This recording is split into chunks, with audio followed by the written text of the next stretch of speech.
Alors maintenant, on passe à la fin de cet exercice. Donc on considère une fonction f qui va de E dans f, donc deux ensembles, et on nous demande donc de démontrer le fameux théorème qui figure dans notre cours, qui dit démontrer que f est bijective si et seulement si il existe une application G, qui va de f dans E, okay, telle que G rond f est égal à l'identité de E et f rond G est égal à l'identité de f. Alors, encore une fois, ici, du coup, la fonction G, c'est quoi? C'est la bijection réciproque de l'application f. Ok, donc là j'ai fait le dessin, on va y venir. Juste au passage, avant qu'on commence, là-dedans, vous voyez que ce qu'on nous demande de démontrer, donc déjà il ne faut pas vous faire trop peur de ça, mais vous voyez ce symbole-là, ce si et seulement si, j'ai mis SSI, si et seulement si. Si et seulement si, ça traduit encore, il faut le savoir à tout prix, ça traduit la notion d'équivalence. Si et seulement si, c'est égal à une équivalence. Équivalence entre deux propositions. C'est-à-dire que par exemple, vous avez P si et seulement si Q, avec P et Q, deux propositions, ça veut dire que P implique Q et que Q implique P. Okay, par exemple, dans le théorème de Pythagore, si vous avez un triangle rectangle, donc P, donc triangle rectangle implique que l'hypoténuse au carré, c'est égal à la somme des deux côtés au carré. Enfin, c'est la somme, C au carré est égal à A au carré plus B au carré. Voilà, bon. J'arrive pas à le lire en français, mais vous avez compris. Bon. Et si vous avez ça dans un triangle, alors vous pouvez dire qu'il est rectangle. Que ça, c'est un triangle rectangle. Donc ça, le si et seulement si, c'est une équivalence. Une équivalence, qu'est-ce que c'est donc? C'est une double implication, en fait. C'est que P est équivalent à Q, ça veut dire deux choses. Tout ça, là, une équivalence, c'est équivalent, justement, à deux implications. C'est P implique Q et Q implique P. Donc ça veut dire que nous, on va devoir montrer deux choses. D'abord, on va devoir montrer une première implication et ensuite, on va devoir démontrer ce qu'on appelle la réciproque de cette implication-là, qui est l'autre implication. Alors, là, qu'est-ce que c'est? Regardez, on dit, P, c'est quoi notre proposition P? C'est F est bijective, voyez, et Q, c'est quoi? C'est il existe G, qui va de E dans F, tel que on a tout ça. Donc nous, là, on a notre premier paquet, et là, ça descend jusque là, tac, là, on a notre deuxième paquet, voyez, qui part d'ici, il existe G, tel que machin. Donc, c'est parti, on va démontrer ces deux implications, l'une après l'autre. Là, il faut se dire, par quoi est-ce que je vais commencer? Là, nous, on va considérer, on va partir de la deuxième. C'est-à-dire que nous, on va d'abord démontrer Q implique P. Okay, ça va être parce que c'est le plus simple, en fait. Pourquoi est-ce que c'est le plus simple? Alors, là, il faut bien avoir en tête que ça, c'est une question qui vient après deux questions. D'ailleurs, en réalité, dans la consigne, il n'y a pas écrit démontrer, il y a en déduire que si f machin. Donc, il faut bien comprendre que ce qu'on a fait juste avant, les deux questions qu'on a réalisées, qu'on a démontrées, machin, elles vont nous servir à fond là-dedans. C'est pour ça que j'ai fait ce petit dessin, parce qu'on était dans ce cas-là juste avant. Alors nous, qu'est-ce qu'on a démontré juste avant, avec les trois ensembles E, F et G, avec F qui va de E dans F et G qui va de F dans G. On sait deux choses. Là, vous avez G rond F, d'ailleurs, soit dit en passant. Si G rond F, alors G rond F, d'abord vous faites F et ensuite vous faites G. Si G rond F est injective, alors F est injective. Ça, c'est la première chose qu'on sait. Donc, on va le noter ici. G rond F injective implique, c'est une implication, implique que F est injective. Okay. Et on a aussi prouvé juste après que si G rond F est surjective, alors nécessairement G, c'est G cette fois-ci, G est surjective. Au passage, ça, je vous conseille vraiment de le savoir dans un coin de votre esprit. ça pourra toujours vous être utile, hein. Si G rond F est injective, alors F est injective. Et si jamais c'est surjectif, vous savez que G, celle de la fin, elle est surjective. Alors là, maintenant, ce qui va compter, c'est de réussir à trouver le lien entre ça et ça. Déjà, premier problème, vous avez ici 3 ensembles et ici, vous n'en avez que 2. Vous avez EF qui va de E dans F. Mais ne pas oublier que dans votre consigne, okay, on vous prend une fonction G qui, elle, va de F dans E. Okay. Alors, si G, elle va, je vais partir de ce dessin-là. Si, je vais garder ça aussi, si G, elle va de F dans E, et bien en fait, ça veut dire que là, votre ensemble à la fin, ce n'est pas un ensemble G. Vous allez tout simplement reprendre E. Alors, on aurait très bien pu considérer simplement 2 ensembles et dire que G, elle va de F dans E. Vous voyez, on aurait très bien pu faire une flèche comme ça. Mais là, c'est pas mal d'avoir une 3e patate pour bien voir le délire, ce qui est en train de se passer. Okay, donc, eh ben c'est parti. On va supposer ça. Voyez, on va supposer qu'il existe G tel qu'on a ça, et on va montrer que F est bijective. Alors, s'il existe G, déjà, tel que G rond F est égal à id E, ça veut dire quoi?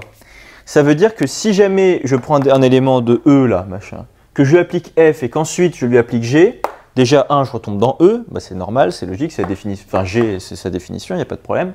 Mais je retombe sur ce même élément, puisque G rond F, ça me donne id E. Okay, si ça me donne id E, elle est quoi? Elle est, enfin la fonction identité, elle est bijective. Ça, il faut le savoir à tout prix. Et d'ailleurs, gardez bien ça en tête, la fonction identité, c'est quoi?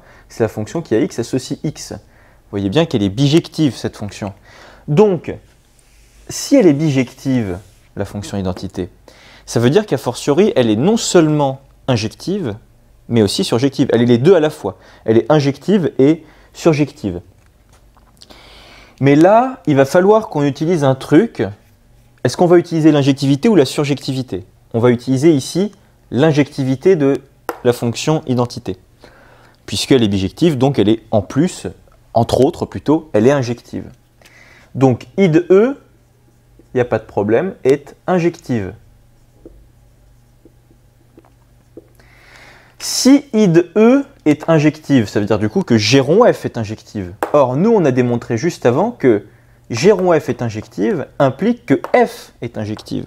Okay, donc ça veut dire que, là on est dans le cas où G rond F est injectif, ça veut dire que nécessairement, alors,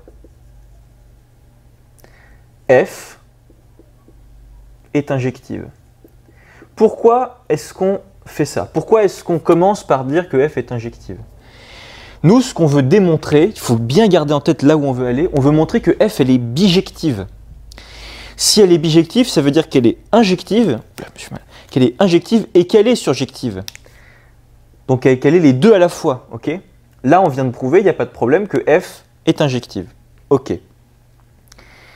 Et là, on serait tenté de dire, ouais, bah, maintenant, je vais dire G rond F, id E, c'est la fonction identité de E. Et donc, du coup, ce qui va se passer, c'est qu'on pourrait dire, bah, id E, elle est aussi surjective, mais ça ne va pas nous aider, qu'elle soit surjective, G rond F.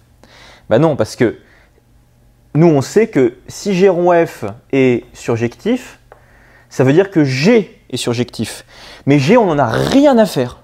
Je vais l'être un peu plus vulgaire, mais on n'en a vraiment rien à faire. Nous, ce qu'on veut, c'est montrer que F, elle est injective et surjective. Vous voyez ce que je veux dire? G, qu'elle soit injective, surjective, on s'en fiche. À la fin, elle sera bijective puisque c'est la bijection réciproque de F. Mais G, on s'en fiche. Donc là, ce serait pas top. Enfin, c'est pas que ce serait pas top, mais ce serait malvenu d'écrire id E est surjectif. Parce que la seule conclusion que vous pouvez tirer de ça, c'est que G est surjectif. Mais vous, c'est pas ça que vous cherchez. Vous voulez prouver que c'est F qui est surjectif. Comment faire? Comment faire? Et bien là, on va pas utiliser ça, en fait. On va juste utiliser ça. Et avec un peu de chance, vous allez voir, on va pouvoir appliquer de la surjectivité. Alors déjà, on a F injectif. Voilà, ça c'est bon, c'est dans la boîte. Maintenant, on va utiliser donc notre deuxième donnée, notre deuxième supposition, parce que tout ça, bien sûr, c'est notre proposition Q. Hein. Il existe G tel que machin. Ok. Alors, donc si F rond G est égal à I de F, alors là, il faut encore se reporter aux patates, mais il faut faire très attention. F rond G, ça veut dire qu'on prend des éléments qui sont dans l'espace de départ de G. Ça veut dire qu'on part de F. Vous voyez? D'abord, on applique la fonction G aux éléments, et ensuite, on applique F. Donc en fait, qu'est-ce qui va se passer? On n'est plus avec ce dessin en réalité. Enfin, ce dessin, c'est pas qu'on n'est plus avec ce dessin, mais ce dessin ne nous intéresse plus. En fait, ce qu'on va faire, c'est que alors, on va effacer ce truc-là. Voilà. On part de F, on va dans E, puisque d'abord, dans F rond G, pardon, c'est G qu'on applique en premier aux éléments. Okay, donc on part de F, on va dans E, grâce à G. Et ensuite, on applique F, et on retombe dans grand F. Vous êtes d'accord? F, elle va bien de E dans F. Donc là, voilà, ça c'est vraiment une technique à bien avoir en tête, c'est que tout à l'heure, on avait l'espace E à gauche qui allait dans F, qui allait dans E, quand on parlait de G rond F. Et maintenant, quand on parle de F rond G, eh ben, on part de F, ensuite on va dans E, et ensuite on va dans F. Voilà, ça il faut être à l'aise avec ça, avec ce jonglage de patates. C'est encore des patates, c'est top. Donc là, qu'est-ce qui se passe? Que se passe-t-il? Là, nous avons la fonction f rond G. D'abord, on a représenté visuellement. D'abord, on applique G, ensuite on applique F, c'est bon. Quand on va de là jusque là, on a appliqué à l'élément d'ici, la fonction f rond G, et ça nous balance le même élément, puisqu'on a supposé que c'était I de F. Vous voyez, si je prends x1 ici, je applique G de x1, ça me donne un y1, machin. Ensuite, je lui applique F, et je retombe sur lui-même, puisque on a dit que ça donnait identité. Cool! Encore une fois, la fonction identité, même si c'est identité de f, attention, pourquoi c'est identité de f? Parce que c'est les éléments de f hein, là-dedans. Ok, on part de f. La fonction identité, encore une fois, elle est bijective. Si elle est bijective, la fonction identité, elle est a fortiori surjective. Là, il va falloir utiliser la surjectivité. I de f, elle est bijective, donc surjective, il n'y a pas de problème. Puisque être bijectif, c'est être surjectif et injectif. Donc elle est a fortiori surjective, I de f. Et là, c'est génial parce que vous avez trouvé que f rond G est égal à I de f. Là, on se dit, mais ouais, mais genre là, j'ai f rond G et là, j'ai G rond f. Certes, mais en fait, c'est pas, les noms des fonctions n'ont absolument aucune importance. On aurait pu avoir h, i, machin. En fait, ça veut dire quoi, ça? C'est-à-dire que si jamais je prends une fonction rond, si je prends une fonction A, que je fais rond la fonction B, eh ben ça veut dire que c'est la fonction A qui va être surjectif. Si vous voulez, genre fonction numéro 1, rond fonction numéro 2, surjectif, implique que fonction numéro 1 est surjective. Et bien là, c'est quoi ma fonction numéro 1? Bah regardez, on n'a qu'à remplacer, regardez. Si je fais F, oula, j'étais en rouge, on va continuer en rouge. Si j'ai f rond G, eh ben je sais que ça va être ma première fonction. Vous voyez, le fait que G rond f soit surjectif, ça implique que G est surjectif. En fait, ça veut juste dire, genre, si ma première fonction rond ma deuxième fonction est surjective, alors je sais que ma première fonction est surjective. C'est ça ce qu'on a démontré avant. C'est pas que G rond f surjectif implique que G est surjectif. Certes, mais en fait, le truc qu'on a démontré, c'est que première fonction rond deuxième fonction surjectif implique que la première fonction est surjective. Et bien là, c'est top, parce qu'on est exactement dans le cas où f rond G est surjectif. C'est le cas, puisque c'est id. Et donc ça implique nécessairement que, alors, ma première fonction ici, enfin ma première fonction, on l'applique en deuxième, mais f ici, ainsi, si vous voulez, ainsi f est aussi surjective. Donc, vous avez réussi à prouver que f, elle est injective et surjective, et donc que f est bijective et yes. Eh bien, c'est bon. Ben, on a fait la première partie on a fait la première implication de notre double implication, c'est-à-dire de notre équivalence avec ceci et seulement si. On a prouvé que s'il existe une fonction g telle qu'on a ça, alors f est bijective. Ok, et là maintenant on va passer à la deuxième implication. Alors maintenant la deuxième partie de notre équivalence, donc c'est-à-dire que maintenant il va falloir montrer que si f est bijective, alors il existe g tel qu'on a ça. Là je vous le dis tout de suite, on ne va même pas utiliser ce qu'on a fait avant, voilà. Enfin, malheureusement ou pas, mais il n'y en a pas du tout besoin. En fait, on avait juste besoin de ce qu'on avait fait avant pour démontrer l'autre, enfin l'implication qu'on a fait au début, enfin tout à l'heure. Donc, eh ben c'est parti. On va partir donc de f bijective et on va démontrer qu'il existe alors un g tel que tout ça. Alors f bijective, on va refaire ce joli petit dessin. Ok. Ça veut dire quoi? F, pardon. Ça veut dire que, on va prendre 3 éléments, hop, 1, 2 et 3, super.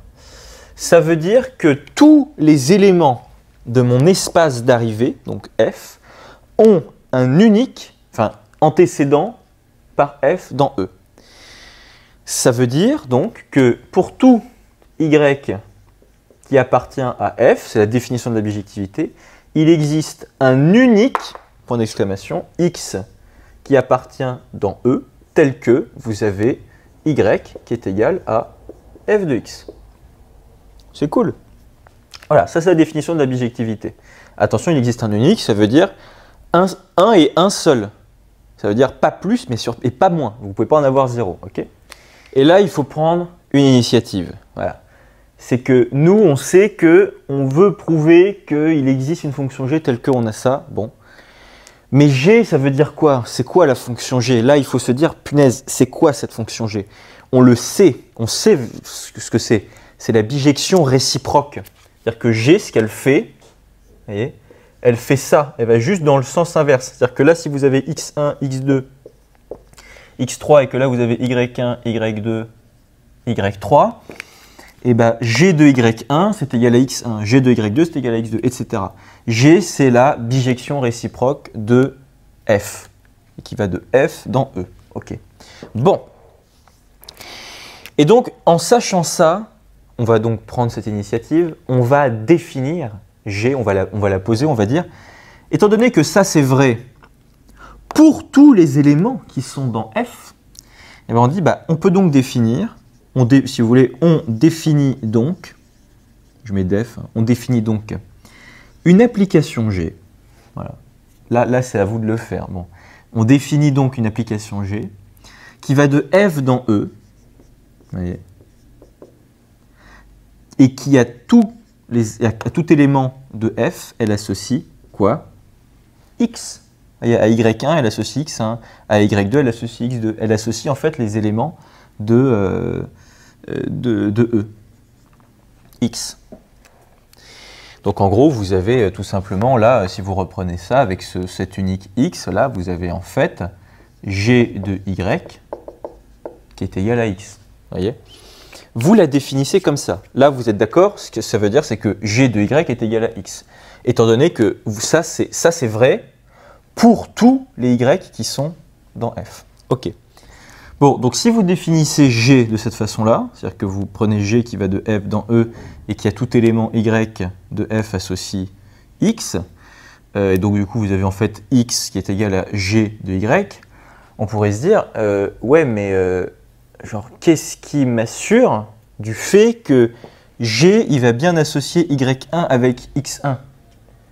Genre rien ne me dit que, genre là je le dis pas vraiment parce que genre, je pourrais très bien avoir G qui à Y1 associe X2 et à Y2 il va associer X1, tu vois. Et à Y3 il va associer X3. Bon. Donc on pourrait dire, ah bah, il faut aussi prouver, il faut aussi montrer qu'elle est bijective et on a envie de bien relier, que les ponts soient bien reliés comme ça, vous voyez. Et pas que ça fasse genre, que ça se croise comme ça, ok. Donc pour ça, on pourrait penser à quelque chose. C'est dire, bah, si jamais on prend E et F qui sont des ensembles finis, c'est-à-dire qu'ils ont un cardinal, c'est-à-dire qu'ils ont un nombre d'éléments finis, là c'est 3, le cardinal de F c'est 3 et le cardinal de E c'est 3, Et donc on pourrait dire, bah, on prend n qui est égal au cardinal de f qui est égal au cardinal de e. Okay.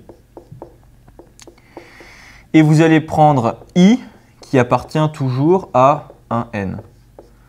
I, donc, lui, c'est un nombre qui va de 1 à n. Donc là, vous voyez, i vaut 1, là, il vaut 2, là, il vaut 3. Okay. Donc, ce qu'on a envie de faire, on se dit, bah ouais, ce qui serait cool, en fait, c'est de lier les yi avec les xi. Comme ça, on pourrait dire, bah, pour toute yi, je vais l'écrire en rouge, pour toute yi qui appartient à f, il existe un unique xi qui appartient à e, tel que yi est égal à f de xi. Vous voyez? Genre y1, c'est bien f de x1. Voyez. Et donc g, comment est-ce qu'on la définirait? Eh bien, on la définirait comme étant la fonction qui va de f dans e et qui a yi associe xi.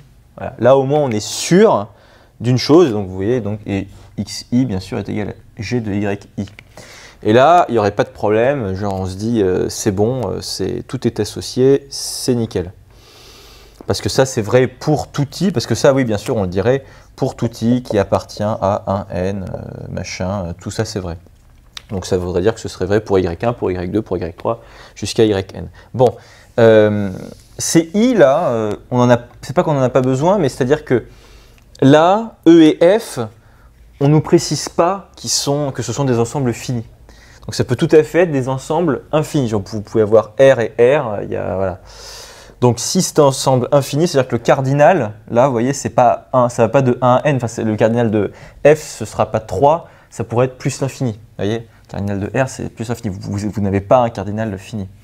Donc, cette idée-là de cardinal pour bien relier tous les points entre eux, ça ne va pas fonctionner. Et en réalité, vous allez voir que l'écriture qu'on a faite juste avant, j'ai fait ça juste pour lever un doute qui peut assaillir certains étudiants et qui m'a assailli aussi d'ailleurs, de se dire genre là, mais qu'est-ce qui m'assure que je relie bien mes éléments entre eux?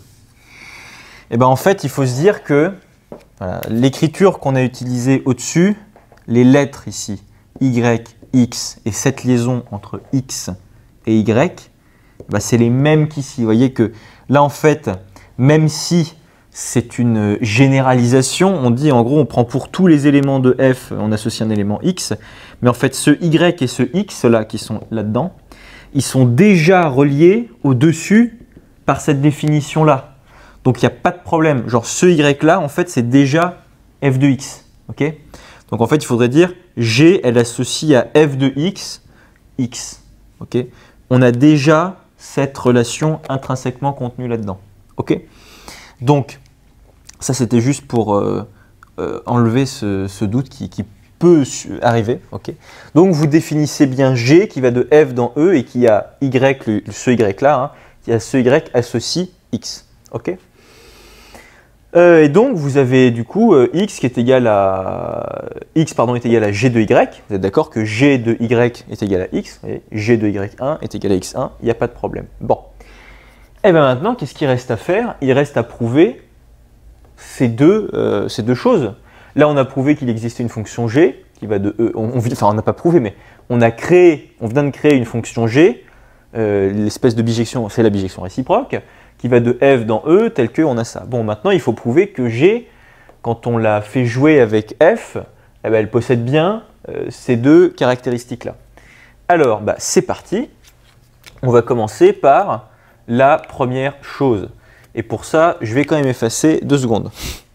Voilà, et maintenant, donc j'ai représenté ça comme ça, plutôt que de faire g qui va de f dans e, j'ai refichu e ici. Donc en fait, c'est quoi? C'est e, f, f va de e dans f, et g va de f dans e. Voilà. Comme ça, c'est plus clair, c'est plus espacé, ça respire, c'est mieux. Donc, d'abord, on va essayer de voir ce que ça fait que g rond f quand on prend un élément x dans E. Donc on va le mettre... en fait, on a juste besoin, tout ça, on n'en a pas besoin, ça non plus.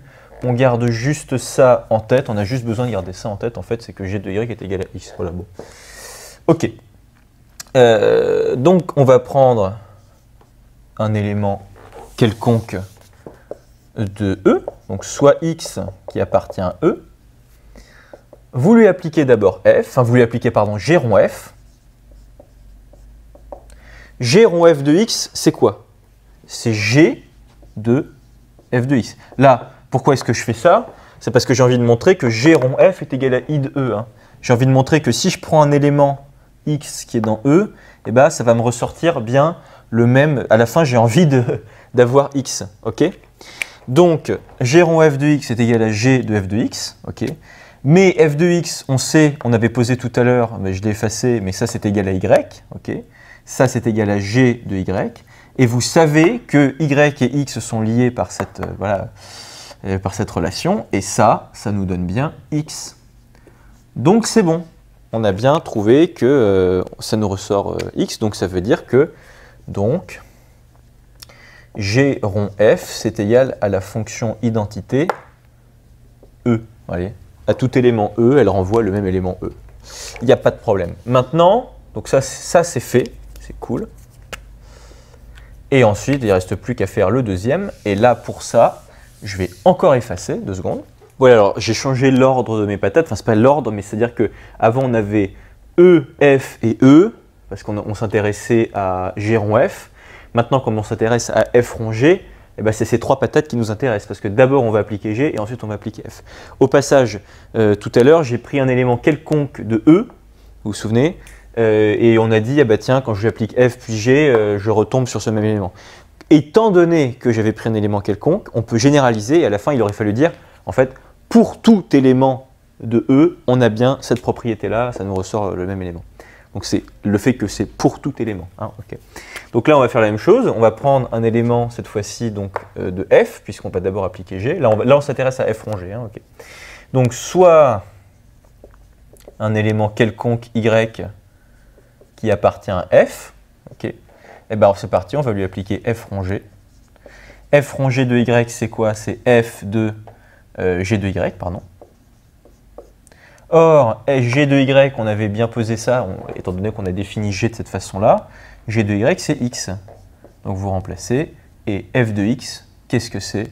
Miracle, c'est justement Y, puisque depuis la définition qu'on avait faite juste avant. Et donc, étant donné qu'on a pris un élément quelconque de F, qu'on a appelé Y, et ben c'est vrai pour tous les éléments de Y. Et comme c'est vrai pour tous les éléments de Y, si vous prenez F rond G, que vous mettez cet élément là-dedans, ça vous ressort ce même élément, ça veut dire que F rond G, c'est bien égal à I de F. Voilà. Et donc bah, voilà, c'est fait, vous avez fini votre exercice. Bon, je ne fais pas toute la rédaction, je pense que je vais juste écrire vrai pour tout Y qui appartient à F, et donc je mets une implication F rond G est égal à id F. Super important de bien comprendre le F ici, hein. C'est parce qu'on prend des éléments qui sont dans F. Encore une fois, E, c'est un espace transitoire. Voyez, quand vous faites F rond G d'une fonction, d'abord vous appliquez G, ensuite vous appliquez F, mais il faut voir ça comme genre une application qui va de F dans F. Voyez, et donc en fait, bah, c'est bien id F, c'est pas id E. Voyez. Et voilà, c'est tout pour cet exo.